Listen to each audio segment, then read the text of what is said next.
이날 곧 안식 후 첫날 저녁 때 제자들이 유대인들을 두려워하여 모인 곳에 문들을 닫았더니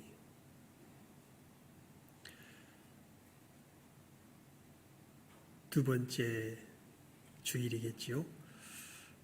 예수님 부활하신 후 두 번째 주일날 제자들은 유대인들이 두려워서 문을 닫고 자기들이 들킬까 봐 모여 있었습니다. 그때 예수께서 오사 가운데 서서 가라사대, 근데 놀랍게도 그냥 뿅 하고 나타나신 거예요. 갑자기 주님께서 그들이 모여 있는 곳에 갑작스럽게 나타나십니다. 여러분, 우리가 아마 지금 우리 교회에 보면은 직업으로 운전하시는 분들이 꽤 되세요.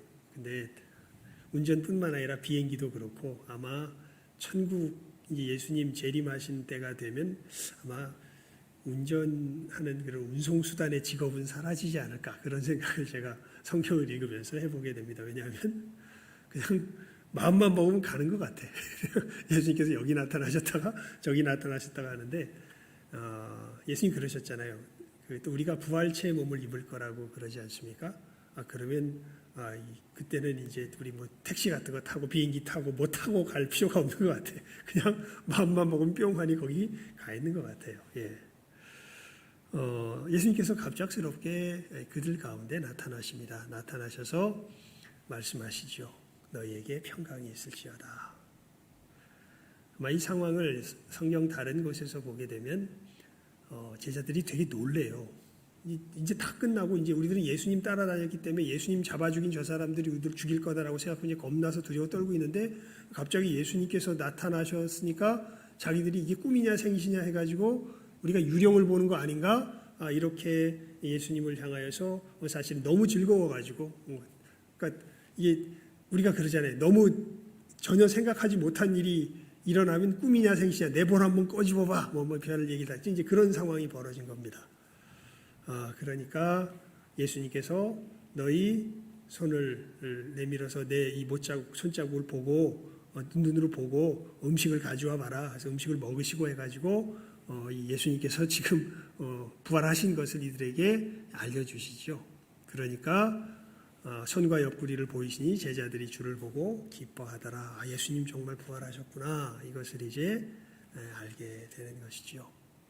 그러니까 예수님께서 그 제자들에게 말씀하십니다. 그러니까 이 요한복음 20장 19절에서 23절까지의 말씀은요, 예수님께서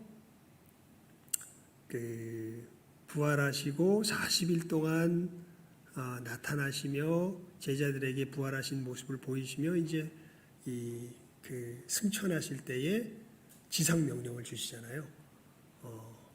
근데 그 그렇게 명령을 주시는 지상 명령에 요한이 이제 그 지상 명령을 어떻게 보면은 그 명령의 핵심을 뭐라 그럴까요? 달리 표현해서 같은 내용인데 표현을 달리하는 거죠.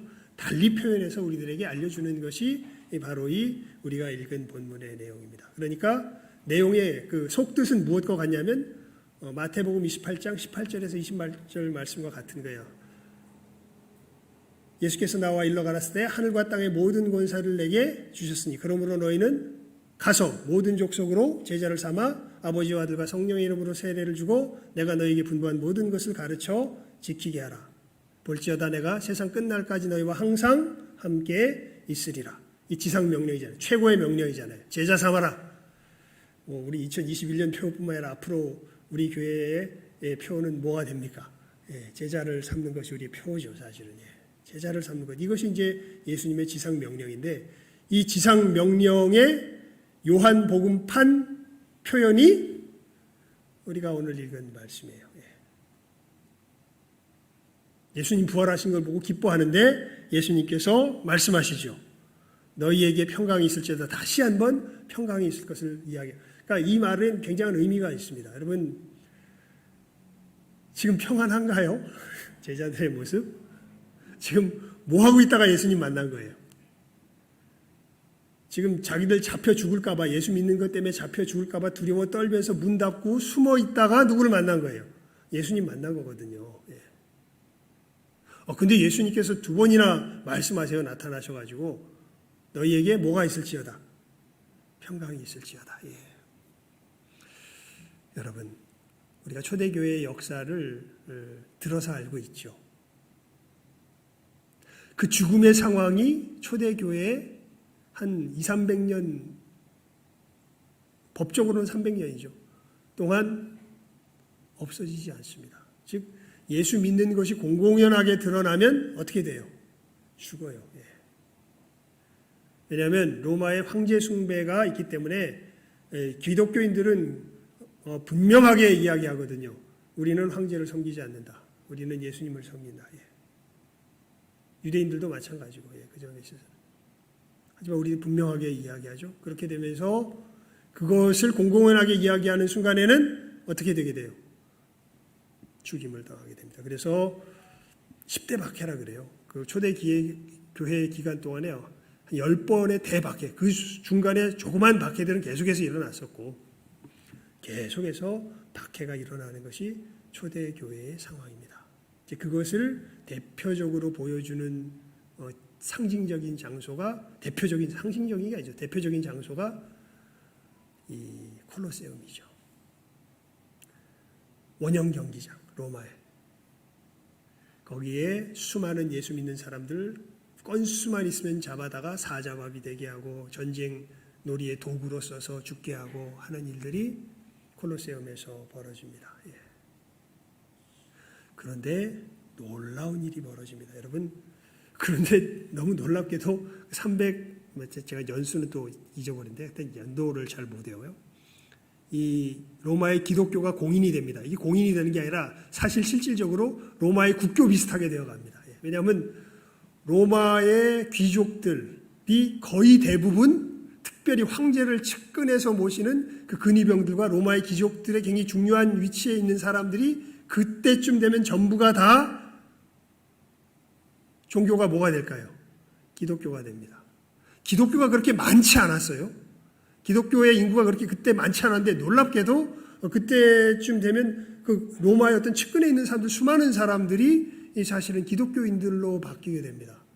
그래서 이제 기독교를 옹호하는 황제가 황제로 서게 되고 그것이 이제 기독교의 형식적인 핍박은 사라지지만 이제 기독교가 어떻게 보면 사회적으로 이제 타락해가는 어떤 그러한 시초가 열리게 되는 어떤 역설적인 상황이 또 교회 역사 속에서 펼쳐지긴 하는데 하여간 그 일이 벌어지기까지 교회는 죽음의 위협에서 끊임없이 노출되어 있었고 이 오늘 말씀 가운데서 우리가 읽는 이 상황 자체가 벗어난 적이 없어요. 늘 위협을 받고 있는 상황 속에서. 그런데 아까 말씀드렸던 콜로세움에서 물론 모두가 다 그런 건 아니고 몇몇 사람들은 신앙이 없는 모습을 보이기도 했지만 거의 수많은 사람들, 대부분의 사람들이요 놀라운 모습을 보이며 죽음을 맞이합니다. 지들은 비웃으면서 예수 믿는 사람들을 갖다가 조롱하며 콜로세움에 몰아놓고 죽이는데 그러면서 자기들은 늘 자기들 삶 속에 병이 걸리거나 죽음의 위협이 있거나 천둥이 치거나 전염병의 위험이 돌거나 하면 그냥 두려워서 벌벌벌 떨고 사는데 이 사람들은 사자밥이 되는데도 그 속에서 그 가운데서 평강을 누리며 오히려 찬송을 부르며 자기의 죽음을 맞이하는 모습을 봅니다. 그러니까 겉으로는 조롱하는데 속에는 어마어마한 충격을 받는 거예요. 도대체 저 인간들이 믿는 건 뭔가?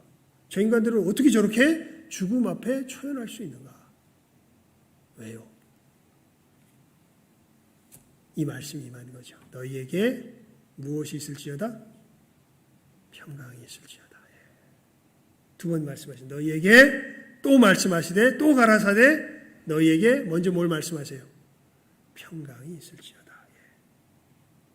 여러분 예수의 사람은요 뭐가 있을까요? 평강이 있어요. 평강이.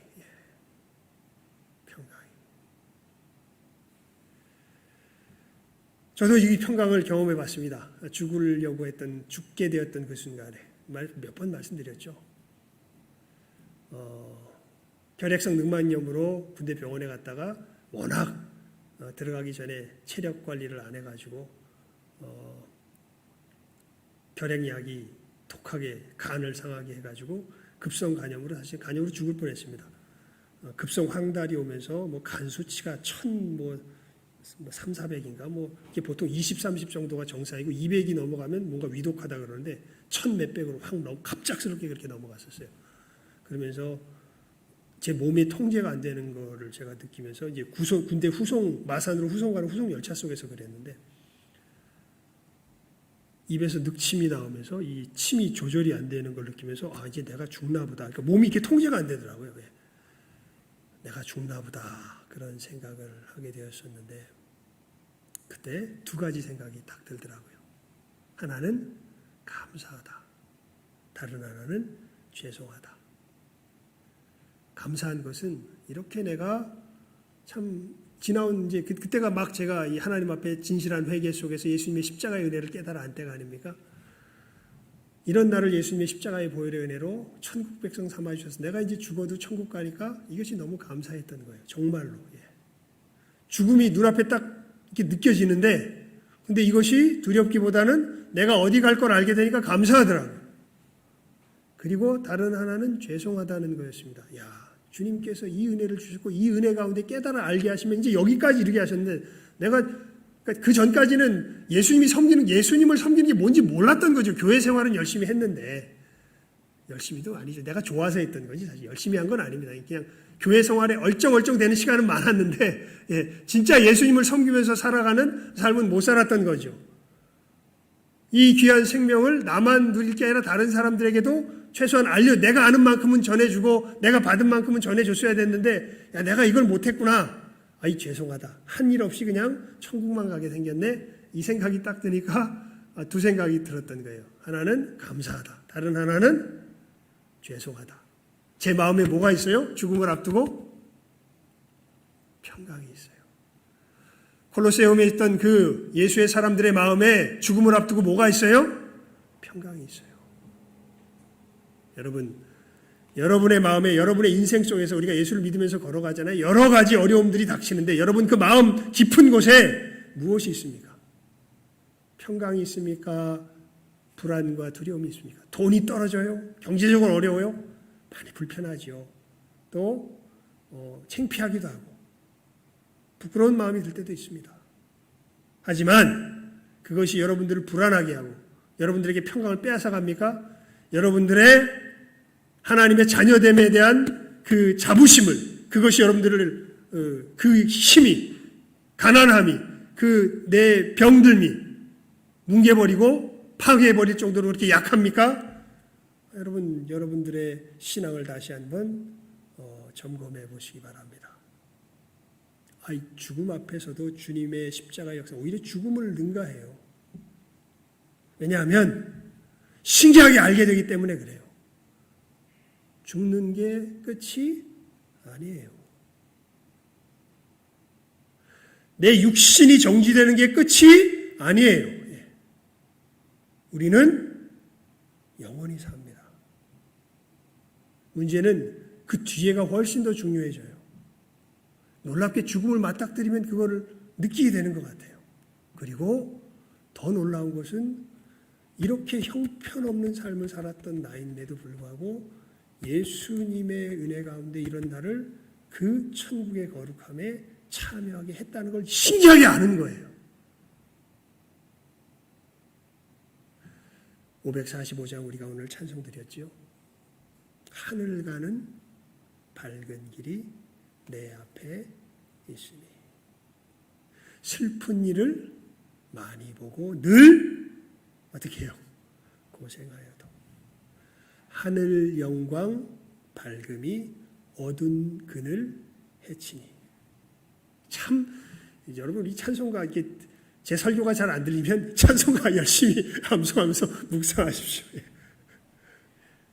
하늘 영광 밝음이 무엇을 해친다고요? 어두운 그늘 해치니. 자, 그 다음이 정말 아멘 할렐루야입니다. 예수 공로 의지하여 항상 뭐하리로다? 이기리로다. 수공로 의지하여 항상 이기리로다. 여러분, 거지 나사로가 평생을 뭐하며 살았습니까? 우리 성경 보면 알잖아요. 누가복음 16장에 보면 평생을 부자, 지옥 가는 부자 집 문 앞에서 구걸하며 살았습니다. 그 사람이 떼어주는 이 부스러기, 음식 부스러기 받아 먹으며 살았습니다. 거지 나사로가 평강이 없었을까요? 거지 나사로에게 자기의 삶을 살아가는 이 하나님의 자녀로서의 자부심이 있었을까요? 없었을까요? 저는 아주 충만했다고 봅니다. 왜냐하면 그 나사로는 나중에 천국 가서 보니까 누구와 함께 식탁의 교제를 나누고 있어요. 아브라함과 함께 식탁의 교제를 나누고 있어요. 그 얘기는 거지 나사로의 믿음의 수준이 누구의 믿음의 수준과 같다는 얘기예요. 그건 아브라함의 수준과 같다는 얘기예요. 여러분, 예수님께서 헌금하시는 수많은 사람들의 이 헌금을 보시다가 갑자기 제자들을 불러다 놓고 한 사람을 칭찬합니다. 이 여자는 과부였습니다. 2렙돈, 우리식으로 말하면 1, 2만 원 정도 될까요? 하여튼 되게 소액에 그렇게 많지 않은, 소액이라보다 그렇게 많지 않은 돈입니다. 그냥 아주 평범한, 아주 오히려 적다고 얘기할 수 있는 그런 돈이죠. 어떤 사람들은 막 10억, 20억씩 막 넣거든요. 근데 예수님 말씀하세요. 저 여인이 오늘 가장 많이 헌금하였다. 다른 사람들은 자기들 가진 것 중에 일부를 넣었는데 저 여인은 자기의 가진 것 어떻게 해요? 전부를 넣었다. 어떻게 보면 세상적으로는 대책 없는 여인이에요. 지가 있는 것도 없어. 그걸 몽땅 털어가지고 지금 누구한테 드렸다는 거예요. 예수님께, 하나님께. 왜요? 왜? 미쳐서? 성경에 그런 말씀이 있죠. 우리가 미쳐도 누구를 위하여 미친 것이요? 하나님을 위하여 미친 것이요. 정신이 온전하면 누구를 위하여 온전한 것이라. 너희를 위하여 온전한 것이라. 이런 말씀이 있죠. 아니요. 온전한 마음으로요. 왜요? 장인어른이 이 수술도 받으시고 또 여러 가지 건강상 문제로 잠깐 나오셨다가 이제 8월 31일 날 들어가십니다. 제 장인어른의 친구 중에 이제 장인어른 성서침례교회 목사님인데요. 친구분은 장로교회 장로님이 친구분이 한 분 계셨다 그래요. 교사신가 그랬었던 분인데 그 장로교회에 가서 이제 설교를 한번 예전에 하셨는데 왜 하실 수 있으면 그 장로님이 힘이 세요. 그 교회에서. 왜 힘이 세냐면 이 장로님은 개척교회 당시부터 그 교회를 섬겼는데 개척교회가 건물을 지을 때 자기 집을 팔아서 헌금을 하셨던 분이에요. 그러니까 이분이 독재를 피하는 그런 분은 아닌데 그만큼 이제 헌신적이었던 분이죠. 그분의 이야기를 장인어른이 예전에 한번 저한테 들려주셨던 기억이 있습니다. 뭔 얘기를 하냐면 그분이 그런 얘기를 하시더래요. 자기의 있는 재산을 다 팔아서 하나님의 성전이 서도록 그것을 드리고 나온 날. 그리고 자기는 월세로 돌린 거예요. 공무원이니까 떼돈 벌 수 있는 상황도 아니에요. 이 사람은. 근데 그냥 대책이 없는 사람 아니에요. 인간적으로 보면. 근데 하나님 전이 서도록 그렇게 드리고 나온 날 그 말씀을 하시더래요. 세상 모든 것을 얻은 것 같은 느낌이 들었다. 누가 시켜서 한 것? 아닙니다. 그냥 필요하니까 마치 바나바가 자기의 재산을 털어서 초대교회 공동체에 어려움이 생겼을 때 드렸듯이 그냥 하나님의 몸된 교회가 서는데 이게 필요하니까 내가 드려야 되겠다 마음이 들어서 정말 자기의 전 재산을 드렸던 거예요. 이분 인형극 익혀가지고 곳곳마다 돌아다니면서 복음 전하는 일을 인형극으로 하신 분이라 그래요. 그런데 공무원이에요. 그러니까 떼돈을 벌 수 있는 상황이 아니에요. 이런 분이 부정을 저지르겠습니까? 이분이 지금 사골세에서 계속 살까요? 아니요. 번듯한 집 가지고 사십니다. 예.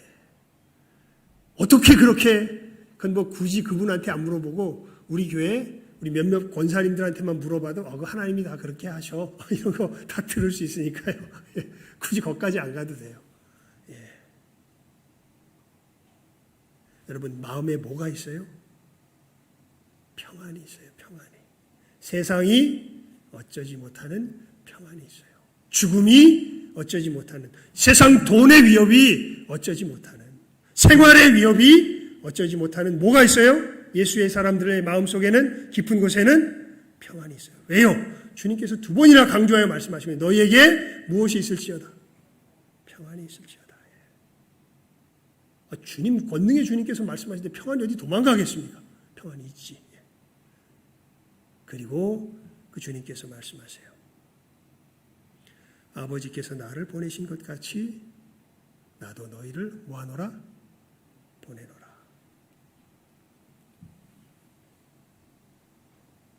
뭘 위해서요? 여러분, 저기가 진짜 교회야.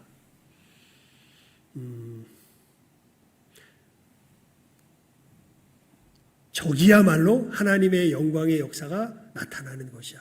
여러분, 이것을 나타내는 진짜 교회의 대표적인 두 모습이 뭘까요? 이렇게 움직여지는 곳이 진짜 교회예요. 대표적인 두 모습이 뭘까요? 우리 사실 이미 답을 제가 다 알려주고 문제를 내는 겁니다. 우리 인사할 때 이 답을 다 말했어요. 그 진짜 교회의 대표적인 두 모습이 뭘까요? 무엇과 무엇? 그렇죠. 섬김과 용서. 섬김과 용서예요.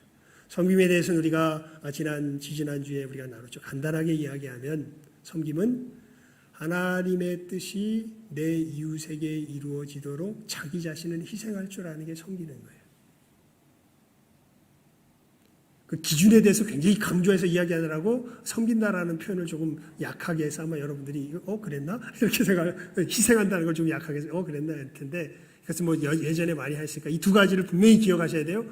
사람의 뜻대로 섬기는 것 아니에요. 이게 너무 흔들려서 지금 제가 열이 신기하게 열이 받아요. 이런 부분, 그러니까 하나님의 말씀하고 어긋난 것들이 이렇게 우리들 속에서 이렇게 오히려 하나님의 말씀인 것처럼 전파되면요, 막 왜 그런지 모르는데 굉장히 화가 나요. 그래서 그것에 대해서 2주 동안 굉장히 강조해서 이야기했죠. 이거 아니라고. 사람의 뜻대로 우리가 섬기고 이러는 거 사람 좋으라고 하는 일 아니라고. 여러분, 우리가 좋은 대로 하면요 망해요. 왜요?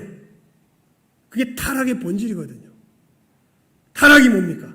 선악과를 따먹은 거죠. 선악과를 따먹은 결과가 뭐예요? 선과 악을 누가 정하는 존재가 된 거예요.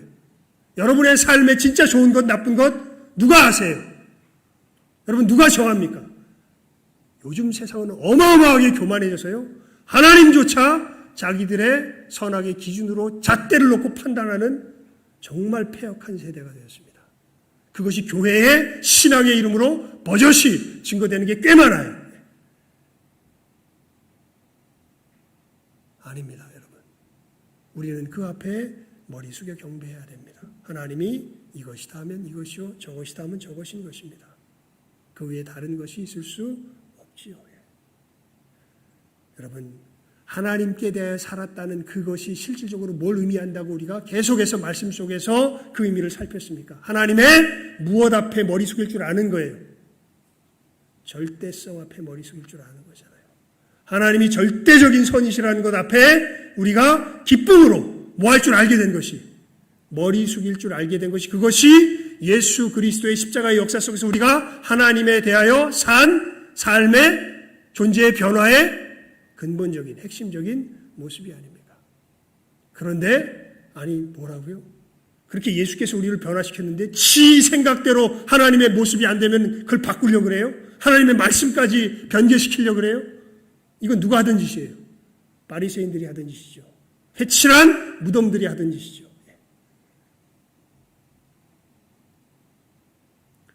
못하면 못한다고 하는 것이 정상입니다. 하나님, 그 말씀이 그거 거룩한데 제가 못 이뤄요. 도와주세요. 이게 진짜 믿음의 사람들이죠. 지 마음에 안 든다고, 지 생각과 안 맞는다고 하나님의 말씀을 뜯어고치려고 그래요.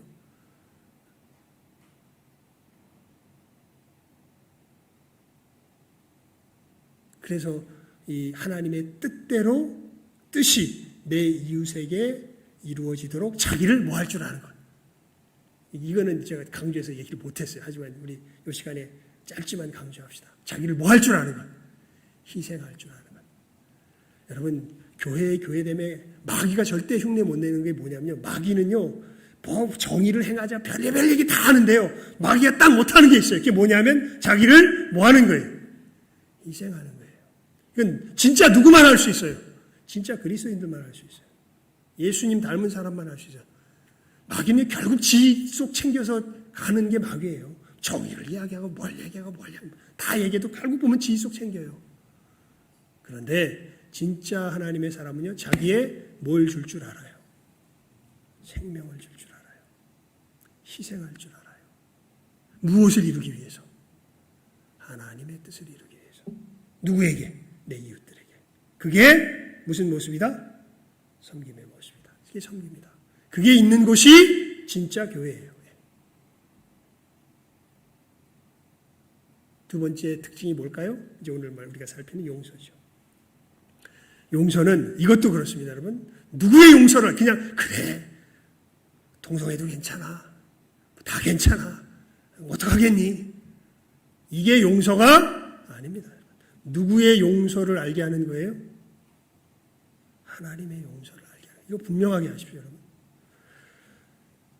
아버지께서 나를 보내신 것 같이 여러분, 예수님께서 섬김을 이야기하실 때 사도 요한과 야고보가 우편에 좌편에 앉게 해달라고 할 때 예수님께서 당장 뭐라고 말씀하십니까? 그래 너희가 나의 마시는 잔을 마시며 나의 받는 세례를 받을 수 있겠느냐? 이렇게 오히려 물어보시죠. 똑같은 얘기가 지금 나오죠. 아버지께서 누구를 보내신 것 같이, 나를 보내신 것 같이 나도 누구를 보내노라, 너희를 보내노라, 이렇게 말씀하시죠. 여러분, 예수님께서 오셔서 이 땅 가운데 자기의 십자가의 역사로 선포하신 것이 결국 무엇입니까? 하나님이 너희를 내 안에서 뭐한다? 용서한다. 너희들 죄인인데 하나님께서 너희들 사실은 하나님이 공의 하나님께서 너희들을 심판하셔야 마땅한데 하나님께서 그런 너희들을 불쌍히 여기셔서 사랑하셔서 내 안에서 뭐한다? 용서한다. 그게 예수님의 십자가의 뭐예요? 메시지예요. 하나님이 우리를 향한. 그래서 이 메시지를 가장 잘 요약한 것이 요한복음 3장 16절이죠. 하나님이 세상을 이처럼 사랑하사 독생자를 주셨으니 이는 저를 믿는 자마다 멸망치 않고 무엇을 얻게 하려 하심이라? 영생을 얻게 하려 하심이라. 여러분,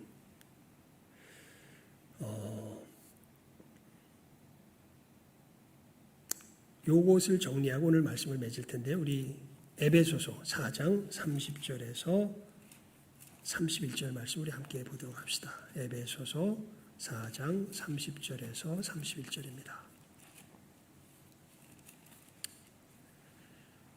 죄송합니다. 31절에서 32절입니다. 31절에서 32절, 4장 31절에서 32절입니다. 우리 함께 읽어봅시다.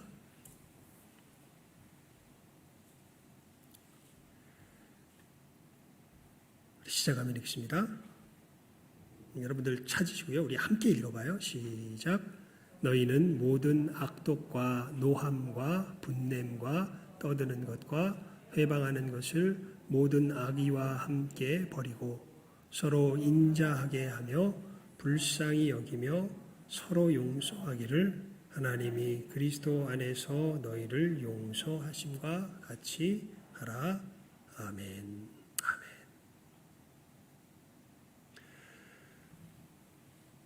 여러분, 어떤 권능이 역사하는 것이 진짜 교회다운 교회일까요? 이 권능이 역사하는 것이 진짜 교회다운 교회입니다. 어떤 믿음의 사람이 진짜 예수를 제대로 믿는 사람일까요? 이 권능이 자기 심령에서 나타나는, 자기 마음에서 나타나는 사람들이야말로 진짜 예수를 제대로 믿는 사람들입니다.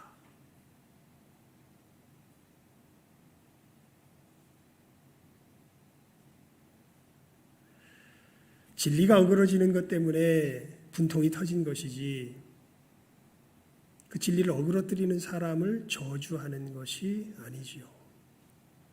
오히려 진리를 어그러뜨리는 사람들의 모습을 보게 될 때 우리들의 모습이 거기에 투영되지 않습니까? 우리들의 옛 모습이 거기에 그대로 있지 않습니까?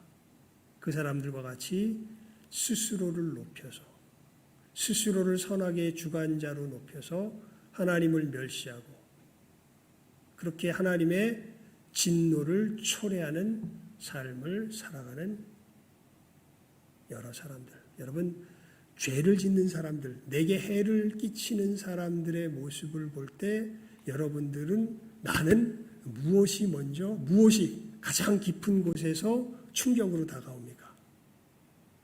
우리가 진짜 예수의 사람이 되면요, 그러니까 예수의 사람인데 정신을 못 차리거나 예수의 사람이 아닌 사람은 늘 무엇이 가장 큰 충격으로 오냐면 자기가 입은 손해가 가장 큰 충격으로 와요. 이건 잘 여러분 분별해 보시기 바랍니다. 예수 믿는다고 다 떠도 소용없어요. 내가 진짜 예수 믿으면요, 내게 저질러지는 죄악에 대해서 내가 입은 해 때문에 이것이 가장 큰 충격으로 와서 나한테 와닿아 있다? 그럼 심각하게 생각해 보십시오. 내가 정말 예수 믿는 사람 맞는가? 여러분, 진짜 예수 믿는 사람은요, 그 죄가 하나님을 향하여 어떤 진노를 불러일으키는가를 보게 됩니다. 그러니까 그 사람의 하나님 앞에서의 상태를 보고서 염려하게 돼요.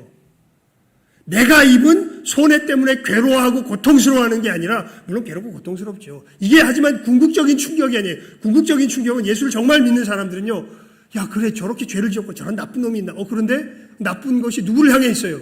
나쁜 것에 늘 궁극적인 지향점은 누가 되어 있는 거입니까? 하나님이죠.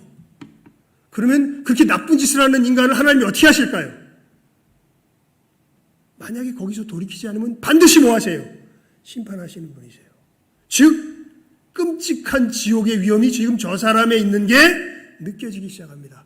하지만 아직 뭐가 있어요? 내가 예수님 때문에 돌아왔던 것처럼 내가 그 가운데 거했었는데 내가 예수님 때문에 돌아왔던 것처럼 저 사람도 아직 뭐 할 기회가 있는 거예요.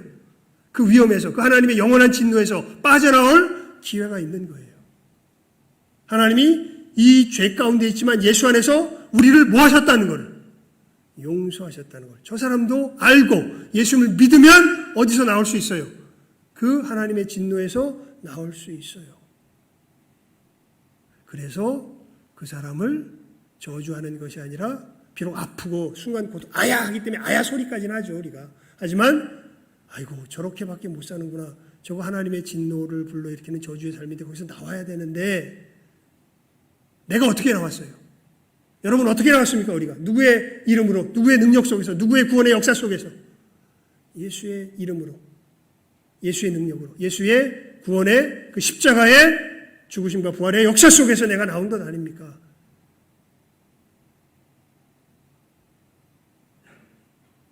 예수님께서 그 일을 이루기 위하여 이 땅 가운데 오셨고 우리로 먼저 알게 하셨고, 자, 우리 죄송합니다. 한 군데만 더 봅시다. 로마서 1장.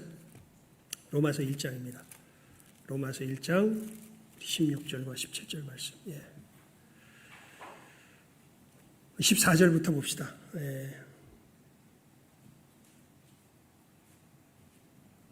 13절부터 봅시다. 13절부터 우리 17절까지 함께 읽어봅니다. 13절부터 17절까지 말씀이죠.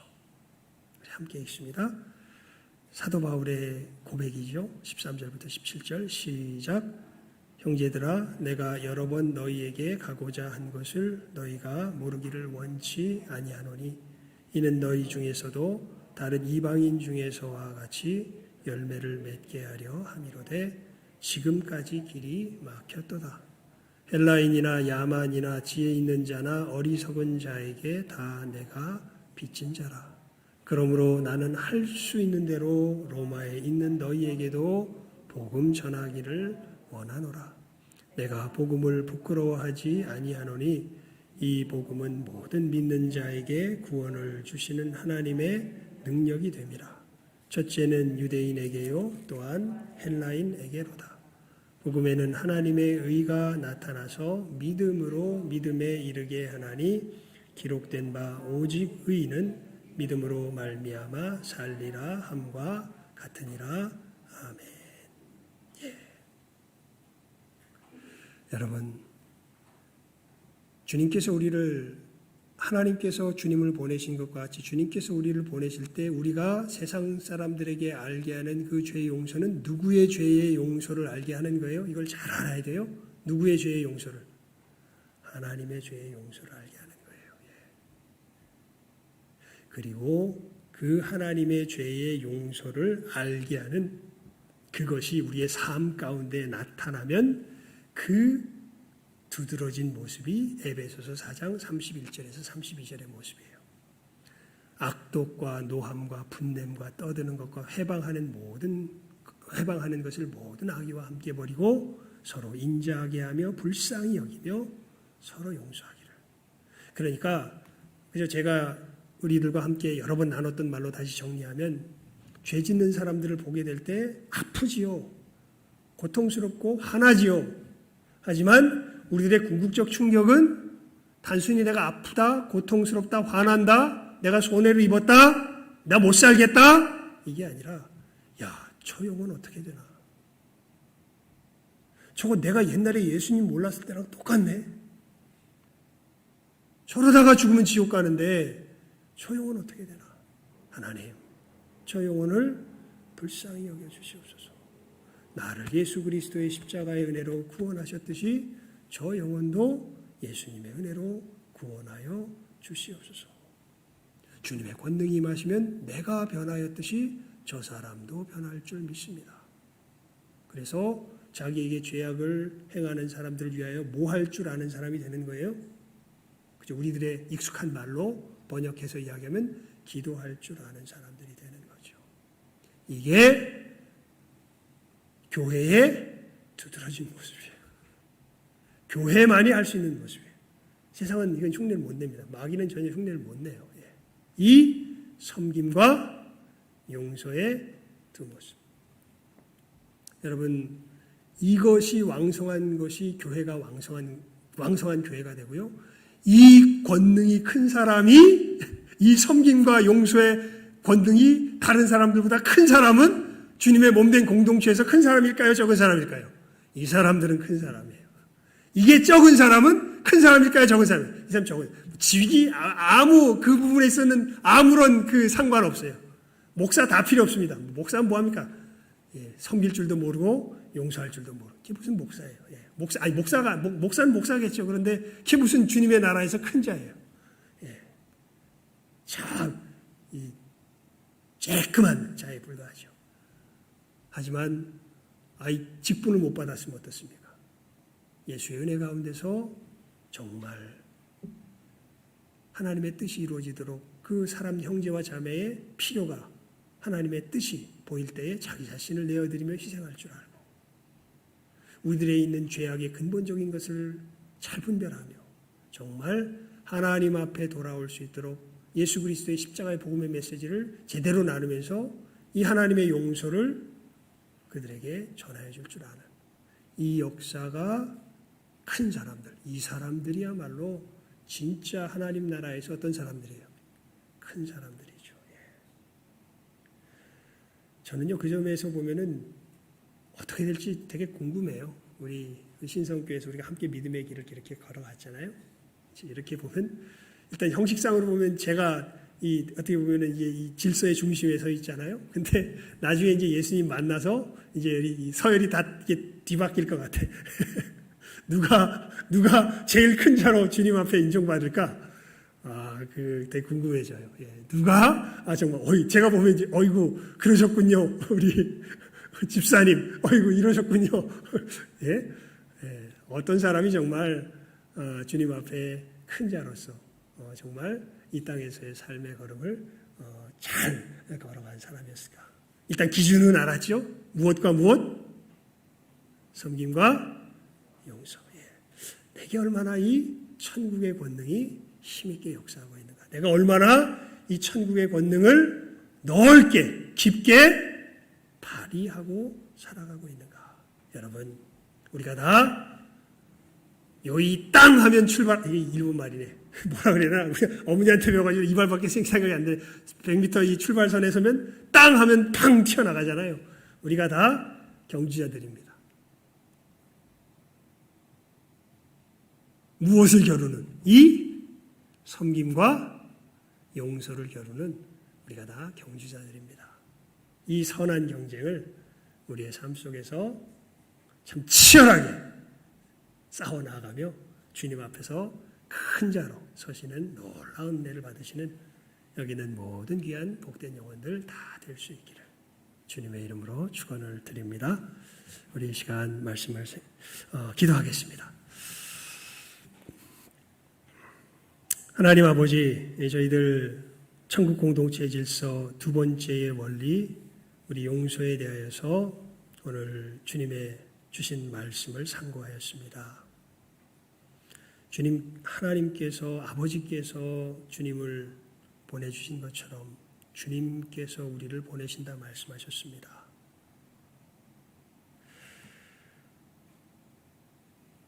하나님을 향한 그 커다란 해악 속에서 마땅히 하나님께서는 진멸하셔야 마땅하신데 오히려 회개의 기회를 주셨습니다. 사랑하시며 다시 돌이킬 수 있는 그 기회를 주시며 오히려 예수 그리스도 안에서 참으로 우리들에게 용서를, 멸망에 합당한 우리들에게 오히려 용서를 선포하시는 하나님이신 것을 저희들 주님의 모습을 보아 알았고, 하나님과 원수되며 살아갔던 저희들의 삶을 이제는 예수님 안에서 돌이켜서 하나님을 아버지로 부르며 하나님과 화목하며 그 하나님의 하나님 되심 앞에 무릎 꿇으며 기뻐하며 살아가는 저희들로 변화되게 하여 주신 것 감사드립니다. 하나님, 이 하나님의 용서를 알지 못하고 여전히 하나님을 거역하며 배반하며 참으로 하나님을 멸시하며 저주를 부르며 진노를 부르며 살아가는 우리 주변의 많은 사람들에게 그들의 삶은 결국 우리들에게 아픔과 고통과 죄악으로 다가올 수밖에 없는 것을 압니다. 우리들에게 큰 손해를 입히는 것을 저희들 바라봅니다. 하지만 그들의 모습을 바라볼 때에 하나님께서 우리 주 예수 그리스도 안에서 나를 바라보셨던 것처럼 하나님이여 나도 그들을 그 주님의 눈으로 바라볼 줄 아는 우리 귀한 영혼들 되게 하여 주시옵소서. 주님께서 이러한 우리를 위하여서 목숨을 버려 자기를 희생하시며 참으로 하나님의 용서를 알게 하시고 오히려 우리들에게 하나님의 의를 갖추게 하시는 놀라운 역사를 이루셨던 것처럼 우리들도 주님의 제자로서 천국 공동체의 일원으로서 이 주님 이루신 역사를 우리의 삶 가운데서 더욱더 넓고 더욱더 깊게 참으로 하나하나 넓혀 나가며 깊이를 더해 나가며 실천해 나아갈 줄 아는 천국의 복된 사람들 되게 하여 주시고 바라옵고 소원하옵기는 이 권능 속에서 천국에서 큰 자가 될 수 있도록 주님 은혜 위에 은혜를 더하여 주시기를 간절히 바라옵고 소원하오며 이 모든 것 예수님의 이름으로 기도드리옵나이다. 아멘.